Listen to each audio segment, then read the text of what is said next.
Welcome to social post. నేను Nihal. So insurance companies ఏదైతే ఎన్ఎఫ్ఓలో invest చేయాలని చెప్తారో, సో మనందరం ఆ ఎన్ఎఫ్ఓలో ఇన్వెస్ట్ చేయొచ్చా? చేయకూడదా? దీని గురించి మాట్లాడడానికి certified financial planner Anil Kumar Bachchu garu ఉన్నారు. సార్‌తో మనం మాట్లాడదాం. Hello sir, welcome to social post. Thank you Nihal. Thank you yes. For inviting. Sir, ఇప్పుడు మనం ఇన్సూరెన్స్ కంపెనీస్ ఎన్ఎఫ్ఓలో మనకి చెప్తది ఇన్వెస్ట్‌మెంట్ చేయొచ్చని జెప్పేసి. సో అందులో మనం ఇన్వెస్ట్‌మెంట్ చేయొచ్చా? చేయకూడదా? ఆ ఎన్ఎఫ్ఓ ఎవరు ఇన్వెస్ట్‌మెంట్ చేయాలి? ఎవరికి యూజ్ ఉంటది? యాక్చువల్లీ రిలవెంట్ ఇప్పుడు ఏంటంటే లైఫ్ ఇన్సూరెన్స్ కంపెనీలు ఎస్పెషల్లీ ఏం చేస్తున్నాయంటే ఎన్ఎఫ్ఓని తీసుకొస్తా ఉన్నాయి కొత్త ఫండ్స్. స్మాల్ క్యాప్ అనుకోండి, మిడ్ క్యాప్ అని, ఫ్లెక్సీ క్యాప్ అని రకరకాల వాళ్ళ దగ్గర లేనివి కానీ ఉన్నా కానీ కొత్తగా డబ్బులు రేస్ చేయాలంటే ఒక కొత్త ఎంటైస్మెంట్. ప్రాబ్లం ఏమొస్తుందంటే మ్యూచువల్ ఫండ్ ఎన్ఎఫ్ఓను, లైఫ్ ఇన్సూరెన్స్ ఎన్ఎఫ్ఓను కన్ఫ్యూజ్ అవుతున్నారు ఇన్వెస్టర్స్. నేను లాస్ట్ 1 మంత్లో మల్టిపుల్ కాల్స్ వచ్చాయి. ఏమని, సార్ ఇది ఒక XYZ కంపెనీ ఎన్ఎఫ్ఓ ఉంది. నేను అనుకున్నాను, కాదు మ్యూచువల్ ఫండ్ కాదు అది. ఏ కంపెనీ చెప్పండి అంటే ఆ పేరు చెప్తే అది life insurance company. So and problem ఈ కేసులో ఎగ్జాంపుల్ ఈ కేసులో చూస్తే 70 ఏళ్ళ వ్యక్తి, ఆయన దగ్గరే ఉన్నాయే 10 లక్షలు. ఓకే, ఆయన రెగ్యులర్ అవసరాల కోసం వాడుకోవాలి. ఆయనను తీసుకెళ్ళి ఒక small cap fund, mid cap fund ఎన్ఎఫ్ఓలో పెట్టించడం అనేది ఆయన అడిగాడు. సార్ ఇలా పెట్టమన్నారు, చేయొచ్చా? No, absolutely wrong. First thing మనం మర్చిపోకూడదు ఏంటంటే ఇన్సూరెన్స్ కంపెనీల ద్వారా వచ్చే ఎన్ఎఫ్ఓలు ఏమైనా సరే 5 సంవత్సరాలు మినిమం, బికాజ్ అవి యూలిప్ ద్వారా వస్తాయి. అప్పుడు మినిమం 5 సంవత్సరాలు లాకిన్ ఉంటాయి. సో ఎవరికి ఇది? మీ డబ్బులు మీ దగ్గర ఇప్పుడు లంసం ఉంది, నేను ఏం చేయాలో తెలీదు, నా దగ్గర ఉంటే ఖర్చు పెట్టుకుంటాను, డిసిప్లిన్ లేదు, అలాంటి వాళ్ళకు మాత్రం ఇది okay. That to most important age, ఆ ఫండ్ కేటగిరీ అనేది ఆల్వేస్ ఇంపార్టెంట్. జస్ట్ బికాజ్ ఒక ఎన్ఎఫ్ సౌండ్స్ టూ గుడ్ అనేంత మాత్రాన టెంప్ట్ అయ్యి మీరు ఒక యూలిప్ తీసుకోవద్దు. ఎస్పెషల్లీ ఇది టైం అన్నమాట.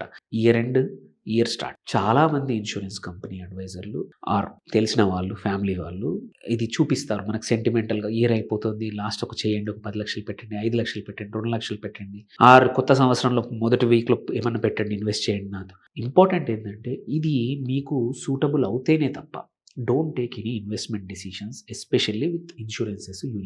ULIPs are good, not bad, but provided they are for నీకు డిసిప్లిన్ లేకపోతే, నీ ఇన్వెస్ట్మెంట్ హొరైజన్ పక్కా 5, 6, 7 సంవత్సరాల వరకు ఉంటే, అండ్ నీకు అసలు ఎటువంటి లైఫ్ ఇన్సూరెన్స్ కవర్ లేదు, కొంచెం కవర్ కావాలి అనుకుంటే, అండ్ నువ్వు అసలు ముట్టుకోదలుచుకోలేదు ఆ ఇన్వెస్ట్మెంట్ని, డబ్బుల్ని పక్కా అంటే ఏదో ఒక స్ట్రాంగ్ పర్పస్ ఉంది, నా దగ్గర మ్యూచువల్ ఫండ్స్ ద్వారా కానీ వేరే ఇన్వెస్ట్మెంట్లు కానీ పెడితే నేను అమ్మేసే అవకాశాలు ఉన్నాయి అనుకునేవాళ్ళు, ఎవరైతే పెట్టుబడి పెట్టాలనుకుంటారో బట్ ఎప్పుడు సేవింగ్స్ ఉండవు, డిసిప్లిన్, అలాంటి వాళ్ళకి ఇవన్నీ మంచివి అంతే తప్ప.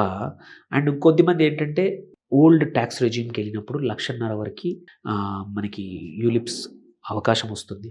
అట్లాగే ఒక 5 lakhs పర్ ఇయర్ నువ్వు ఇన్వెస్ట్మెంట్ చేస్తే నీకు ట్యాక్స్ ఎగ్జెంప్షన్ ఇన్సూరెన్స్ నుంచి వచ్చే వాటిది. సో వాళ్ళకి మాత్రం ఇది ఓకే. బట్ పెద్దవాళ్ళకి అండ్ రిస్క్ తక్కువ తీసుకునే వాళ్ళకి, డబ్బులు ఎప్పుడైనా అవసరం వచ్చే వాళ్ళకి మాత్రం ఇలాంటి ఎన్ఎఫ్ఓలు అస్సలు కరెక్ట్ కాదు. ప్లీజ్ దూరంగా ఉండండి.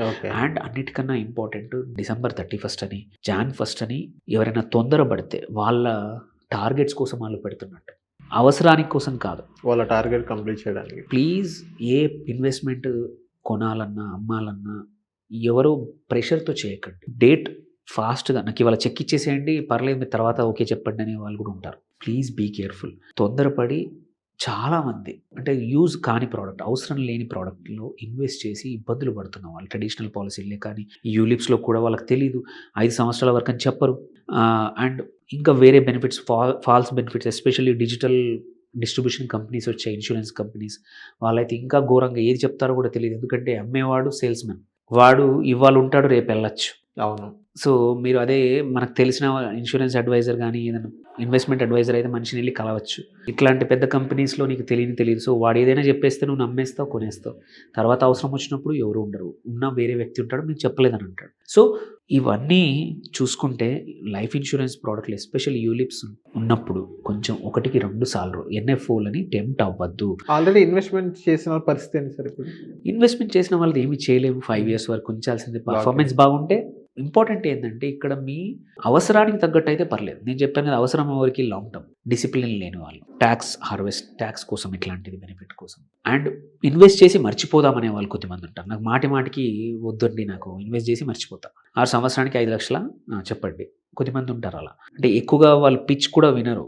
ఎందుకు మంచి చెడు కూడా సార్ నా దగ్గర 5 లక్షలు ఉన్నాయి చెప్పండి ఏం చేయమంటారు. అంటే వాళ్ళకి రిటర్న్స్ అవన్నీ కాదు. నేను 5 లక్షలు తీసి పక్కన పెట్టానా లేదా ఫ్యూచర్‌కి. అలాంటి వాళ్ళకి తప్ప ఎవరైతే రెగ్యులర్‌గా ఇన్వెస్ట్‌మెంట్స్ మానిటర్ చేసుకుంటారో, ఎవరికైతే మార్కెట్స్ పైన అవగాహన ఉందో వాళ్ళు ఇది పెట్టాల్సిన అవసరం లేదు. కాకపోతే ఇంకొకరికి ఏంటంటే ఎవరికైతే ఇన్స్యూరెన్స్ కవరేజ్ ఉండదో 60, 65 సేవింగ్స్ చాలా ఉన్నాయి. బట్ మీ పిల్లలకు 55, 60లో ఉన్నారు మీరు. ఎటువంటి ఇన్‌కమ్ టాక్స్ లేదు. మీకు ఇన్స్యూరెన్స్ కవర్ లేదు. అలాంటి వాళ్ళు డబ్బులుండి ఓన్లీ ఇన్స్యూరెన్స్ కవర్ కోసం తీసుకునే వాళ్ళు కూడా ఉన్నారు. అది కూడా ఓకే. బట్ జనరల్లీ పెద్దవాళ్ళకి ఇది పనికి రాదు. ఏజ్ గ్రూప్ ఎగ్జాంపుల్ 55, 60 తర్వాత జనరల్‌గా యూలిప్స్ అవసరం ఉండదు. ఓన్లీ అవసరం ఏంటంటే నాకు అవసరం లేదు ఈ డబ్బులు నా పిల్లలకి, నా మనవళ్ళకి ఇస్తానంటే పర్లేదు. నేను వాడుకోను ఈ డబ్బుల్ని. ఒక 10 లక్షలు పెద్దవాళ్ళు ఎవరైనా రిటైర్ అయిన వాళ్ళు, రిటైర్ అయ్యేవాళ్ళు ఒక ప్రాపర్టీ అమ్మారు. 10, 20 లక్షలు ఉన్నాయి. ఇద్దరు మనవాళ్ళ పేరు మీద 10 లక్షలు చేస్తాను. యూలిప్ చేయండి పర్లేదు. తన అవసరం కాదని ముందే డిసైడ్ చేశాడు and that to with a long time horizon చెప్పారు. 5 ఇయర్స్ వరకు అవసరం లేదు పెరుగుతుంది. సో కేర్‌ఫుల్‌గా ఉండాల్సిన అవసరం ఈ ఇన్వెస్టర్స్ ఇట్లాంటి ఇన్స్యూరెన్స్ కంపెనీ ఎన్ఎఫ్ఓలు. అందుకంటే వాళ్ళు కూడా ఎన్ఎఫ్ఓనే అంటున్నారు. అవును. Mutual fund NFO, insurance company ఎన్ఎఫ్ఓకి చాలా మందికి తేడా తెలియకుండా ఇబ్బంది పడుతున్నారనమాట. సో హోప్‌ఫుల్లీ నేర్చుకుంటే మంచిది. ఎందుకంటే మ్యూచువల్ ఫండ్ ద్వారా వచ్చే ఎన్ఎఫ్ఓల్లో ఎగ్జిట్ అవ్వడానికి అవకాశం ఉంటుంది. కాబట్టి 1% ఎగ్జిట్ లోడ్ ఉంటుంది. బట్ నీకు అవసరానికి ఏ రోజైనా తీసుకునే అవకాశం ఉంటుంది. They are like any mutual funds. ఒక్కసారి ఎన్ఎఫ్ఓ డేట్ వచ్చిందంటే నీకు యూనిట్స్ అలాట్ అవుతాయి. ఆ తర్వాత ఏ రోజైనా ఎగ్జిట్ అవ్వచ్చు.